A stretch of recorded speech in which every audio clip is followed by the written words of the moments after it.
Hi, എല്ലാവർക്കും നമസ്കാരം. ഇന്നത്തെ നമ്മുടെ റെസിപ്പി കുട്ടികൾക്കെല്ലാം ഇഷ്ടപ്പെടുന്ന ഒരു ബനാന പാറ്റീസാണ്.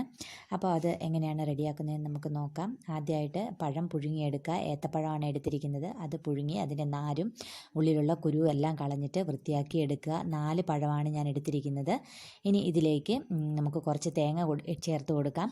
തേങ്ങ നമ്മുടെ ഇഷ്ടത്തിനനുസരിച്ചാണ് ചേർത്ത് കൊടുക്കുന്നത്. ഞാനിപ്പോൾ 4 പഴത്തിന് 1/2 കപ്പ് തേങ്ങയാണ് എടുത്തിരിക്കുന്നത്. ഇനി ഇതിലേക്ക് ആവശ്യമായിട്ടുള്ള പഞ്ചസാര നമുക്ക് ചേർത്ത് കൊടുക്കാം. പഞ്ചസാര നമ്മൾ പൊടിച്ചിട്ടാണ് ചേർക്കുന്നത്. അപ്പോൾ പൊടിക്കുന്നതിൻ്റെ കൂട്ടത്തിൽ 2-3 ഏലക്കയും കൂടി ചേർത്ത് പൊടിച്ചെടുക്കുക. 3 ടേബിൾ സ്പൂൺ പഞ്ചസാര ഞാൻ എടുത്തിട്ടുണ്ട്. അതും കൂടി ഇതിലേക്ക് നമുക്ക് ചേർത്ത് കൊടുക്കാം. ഇനി ഇതിലേക്ക് കുറച്ച് നമുക്ക് ഡ്രൈ ഫ്രൂട്ട്സോ നട്ട്സോ ഏതെങ്കിലും നമുക്ക് ഇഷ്ടമുള്ളത്രയും ചേർത്ത് കൊടുക്കാം. ഞാനിവിടെ കിസ്മിസും കാഷ്യൂ നട്ടാണ് എടുത്തിരിക്കുന്നത്. അതൊന്ന് ചെറുതായിട്ട് റോസ്റ്റ് ചെയ്തിട്ട് വേണം ചേർത്ത് കൊടുക്കാനായിട്ട്. അതും കൂടെ ചേർത്ത് കൊടുത്തതിന് ശേഷം ഇതെല്ലാം കൂടി നന്നായിട്ടൊന്ന് കുഴച്ചെടുക്കാം നമുക്ക്.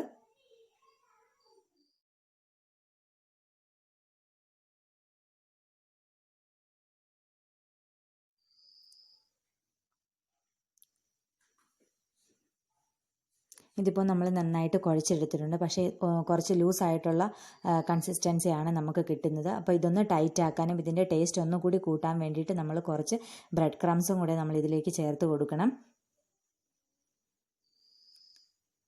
വീണ്ടും നമുക്ക് നന്നായിട്ട് ഇതൊന്ന് യോജിപ്പിച്ചെടുക്കാം, നന്നായിട്ട് കുഴച്ചെടുക്കാം.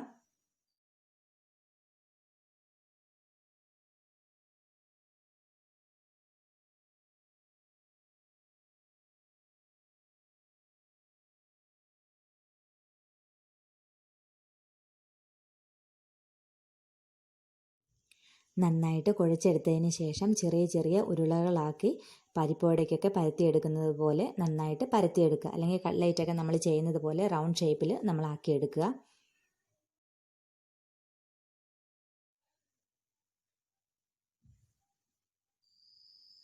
ഇതേ ഷേപ്പിൽ തന്നെ ചെയ്തെടുക്കുക നമുക്ക്. അങ്ങനെ നമുക്ക് എല്ലാം ചെയ്തെടുക്കാം. അപ്പോൾ ഇതിലേക്ക് നമ്മൾ ഡ്രൈ ഫ്രൂട്ട്സ് നട്ട്സൊക്കെ ഇഷ്ടമുള്ളത് നമുക്ക് ചേർക്കാവുന്നതാണ്. പക്ഷേ ചേർക്കുമ്പോൾ നമ്മൾ പച്ചക്കായിട്ട് ചേർക്കരുത്. പതുക്കെ ഒന്ന് നെയ്യിൽ നന്നായിട്ടൊന്ന് റോസ്റ്റ് ചെയ്തതിന് ശേഷം വേണം ചേർക്കാനായിട്ട്. അല്ലെങ്കിൽ ഇത് നമ്മൾ ഉണ്ടാക്കി കഴിയുമ്പോഴത്തേക്കും നട്ട്സിൻ്റെയൊക്കെ ആ പച്ച ചുവയായിരിക്കും മുന്നിട്ട് നിൽക്കുന്നത്. അപ്പോൾ അതുകൊണ്ട് ചെറുതായിട്ടൊന്ന് റോസ്റ്റ് ചെയ്തതിന് ശേഷം ചേർക്കുക നട്ട്സൊക്കെ.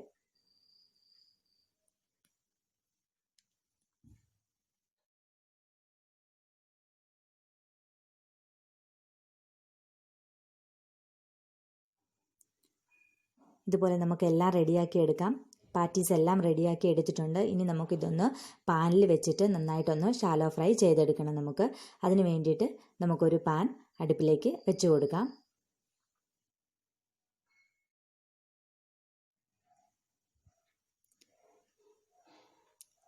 പാൻ നന്നായിട്ട് ചൂടായിട്ട് വരുമ്പോഴത്തേക്ക് 2 ടേബിൾ സ്പൂണോളം നെയ്യ് നമുക്കിതിലേക്ക് ഒഴിച്ചു കൊടുക്കാം. കൂടുതലൊന്നും ഒഴിക്കേണ്ട, 2 ടേബിൾ സ്പൂൺ ഒഴിച്ചു കൊടുത്താൽ മതി. നെയ്യോ ബട്ടറോ അങ്ങനെ ഏതെങ്കിലും എടുക്കാം, എണ്ണ വേണ്ട.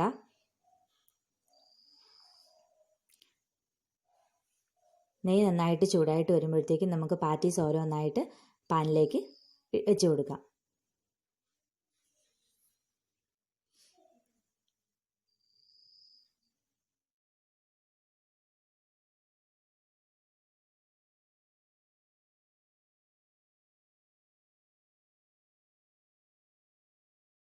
നമ്മൾ ഒഴിച്ചു കൊടുത്തിരിക്കുന്ന നെയ്യ് എല്ലായിടത്തും പിടിക്കാൻ വേണ്ടിയിട്ട് പാൻ ചെറുതായിട്ടൊന്ന് ചുറ്റിച്ചു കൊടുക്കണം.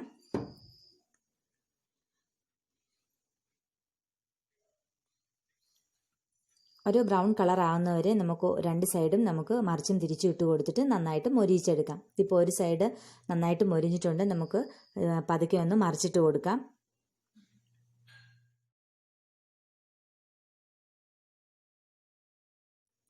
നെയ്യ് ഒഴിച്ചു കൊടുക്കുമ്പോഴത്തേക്ക് 2 ടേബിൾ സ്പൂണോളം, വളരെ കുറച്ച് നെയ്യ് മാത്രം ഒഴിച്ചു കൊടുത്താൽ മതി. കൂടുതൽ ഒഴിച്ചു കൊടുക്കുകയാണെങ്കിൽ നമ്മുടെ പാറ്റീസ് എല്ലാം പൊട്ടിപ്പോവും.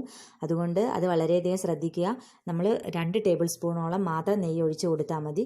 ഇതിപ്പോൾ നമ്മുടെ 2 സൈഡും പാറ്റീസിൻ്റെ നന്നായിട്ട് മൊരിഞ്ഞ് റെഡി ആയിട്ടുണ്ട്. ഇതേ ഒരു ബ്രൗൺ കളറിൽ വേണം എടുക്കാനായിട്ട്. അപ്പം നമുക്കിതൊരു സെർവ് ചെയ്യുന്ന പ്ലേറ്റിലേക്ക് മാറ്റാം. കുട്ടികൾക്കെല്ലാം ഇഷ്ടപ്പെടുന്ന വളരെ ടേസ്റ്റി ആയിട്ടുള്ള എന്നാൽ ഹെൽത്തി ആയിട്ടുള്ള റെസിപ്പി എല്ലാവർക്കും ഇഷ്ടമായിട്ടുണ്ടാവുമെന്ന് വിചാരിക്കുന്നു. വീണ്ടും കാണാം. അതുവരെ ബൈ ബൈ.